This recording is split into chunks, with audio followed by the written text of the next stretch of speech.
Bonjour, bonjour. Nous allons parler des chakras.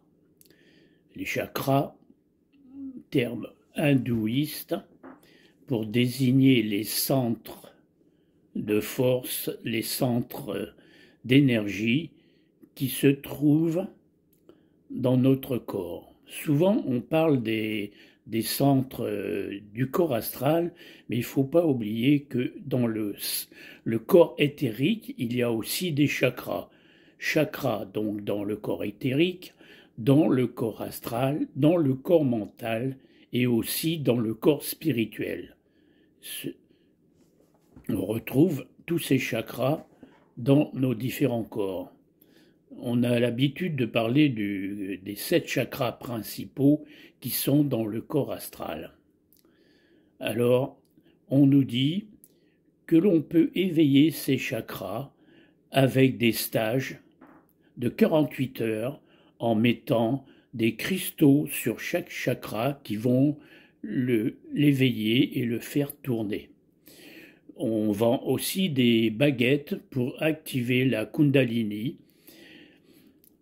On vend également d'autres pratiques de sons, de pratiques spirituelles plus ou moins douteuses pour éveiller soi-disant ces chakras.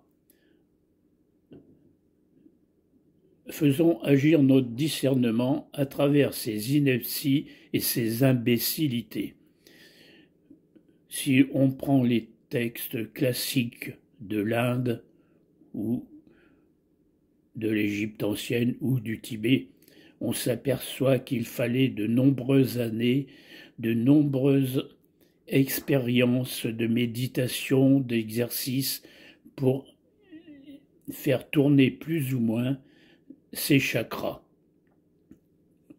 Petit aparté, lorsque nous regardons de l'intérieur, le courant d'un chakra qui commence à être éveillé doit tourner de l'oreille gauche vers l'oreille droite, sens des aiguilles d'une montre, et non le contraire. Donc pour revenir à ces stages de 48 heures, si vraiment c'était une vérité absolue, il y aurait actuellement sur Terre bon nombre de gens qui seraient éveillés dans la spiritualité et qui seraient absolument en phase de développement de tous leurs chakras.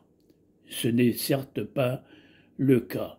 Donc arrêtons de dire que l'on peut éveiller ces chakras avec des cristaux et autres inepties.